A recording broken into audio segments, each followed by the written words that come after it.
Tom, John Brown's body lies moldering in his grave right here at his farm in North Elba, not far from Lake Placid in the heart of the high peaks of the Adirondacks.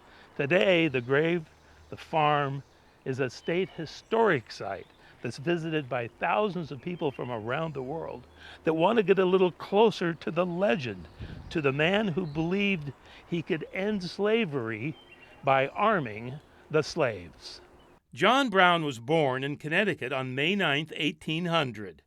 After a series of business failures, Brown brought his wife and children to the Adirondacks in 1848 to support a secret settlement for runaway slaves. The farming settlement was called Timbuktu, and the Browns lived in this small, drafty farmhouse and showed the newcomers how to hunt and farm the land. But the settlement failed due to the harsh winters and short growing seasons of the Adirondacks. But Brown continued to live here and to participate in anti-slavery movements, even taking up arms when he thought necessary. Brown, his sons, and a band of loyal followers, both black and white, traveled to wherever the struggle took them, finally ending up at Harper's Ferry, Virginia. They'd hatched a plot to seize the federal armory, to take the weapons stored there with hopes of arming Southern slaves so they might overcome their masters. But the plan didn't work. Brown and his 16 followers held out for 36 bloody hours before the armory was stormed by a company of U.S. Marines, capturing a wounded John Brown and those of his men who hadn't been killed in the siege. Brown was tried and convicted of murder, conspiracy, and treason. He was sentenced to death by hanging, which was carried out on December 2, 1859. The body was turned over to his wife, who brought it back to their Adirondack farm for burial. But for many, the failure at Harper's Ferry was a seed planted in the fertile soil of freedom that would soon blossom into the Civil War. Today, John Brown's legacy is kind of a mixed bag. You see, the Northerners have always thought of John Brown as a hero, while the Southerners, not so much. They saw John Brown as a real troublemaker, bent on changing their way of life, which up to the Civil War was going along just fine.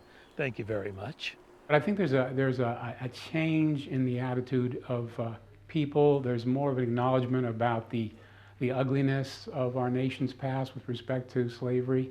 There is a more of an opening up in terms of race across cultures.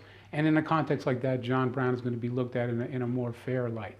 And that's why on John Brown's birthday in May, a growing number of people from all walks of life gather at the John Brown Farm in North Elba, just outside of Lake Placid, including Louis DeCaro, an author of 4 books on John Brown, a college professor, and the keynote speaker today, whose writings and teachings are bringing a brighter and more focused light on the legendary abolitionist. I think that the reason he's important, one of the reasons he's important, is because he really, for people who are understanding the real problems of race, racism, systemic injustice in our country, we need to find people that we can connect with that really manifest the better qualities and that are consistently that way. And so John Brown is really one who stands really squarely on the right side of history as far as we can see now. I mean, even some of our heroes who are often lauded as being progressive people really were privately racist, though they may have been anti-slavery. So when you get somebody like John Brown, he was at the kitchen table the same way he was in Harper's Ferry. He was consistent about equality. John Brown's body is probably done moldering by now, but what remains is the lingering controversy. Does the end always justify the means? Novelist Bruce Olds calls John Brown fanatical, monomaniacal, a zealot, and psychologically unbalanced. But biographer Stephen B. Oates has described John Brown as maligned as a demented dreamer, but in fact one of the most perceptive beings of his generation. Well, Maybe a trip to the John Brown farm here in North Elba, in the heart of the Adirondack Mountains, is exactly what you need in order to make up your mind.